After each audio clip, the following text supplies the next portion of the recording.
nous analysons pourquoi ce blocage. Et quand nous analysons pourquoi ce blocage, nous avons trouvé qu'il y a 3 principalement goulots d'étranglement qu'il faut débloquer pour permettre à la dynamique transformationnelle de pouvoir marcher dans ce pays-là. Notamment l'hyperprésidentialisme. C'est le premier obstacle à la démocratie dans ce pays.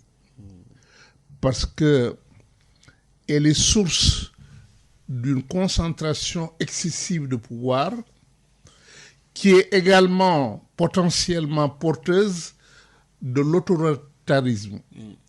Et c'est pourquoi cet hyperprésidentialisme est un obstacle, fait partie des obstacles principaux à l'instauration de la démocratie dans ce pays. Et nous nous attaquons donc à ce premier goulot d'étranglement. Deuxième, vous en avez parlé. Le second goulot d'étranglement se trouve dans ce que nous avons appelé le système de prédation au niveau de ce pays. Ce système de prédation est tel que ça alimente tout le clientélisme politique, ça alimente tout un système de corruption, ça alimente aussi, et ça il faut le dire, les privilèges indus de la classe politique au pouvoir. Donc, ça alimente aussi le gaspillage des ressources publiques.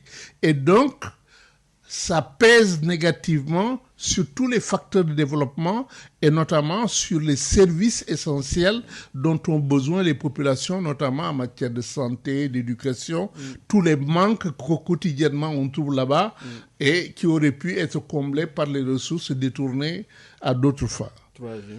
Le troisième, c'est ce qu'on peut appeler la confiscation de la citoyenneté et de la souveraineté du peuple. Le peuple ne participe pas. C'est une sorte de confiscation à travers une pseudo-démocratie représentative. C'est-à-dire le peuple comme la citoyenneté, on veut limiter cela au vote. Une fois que vous avez voté, on prend le pouvoir et on fait ce qu'on veut. Voilà le système. Et vous n'avez pas le pouvoir en tant que citoyen ni en tant que peuple de dire non, ce n'est pas ça. Vous n'avez que le pouvoir d'attendre les prochaines élections pour pouvoir sanctionner le pouvoir en place.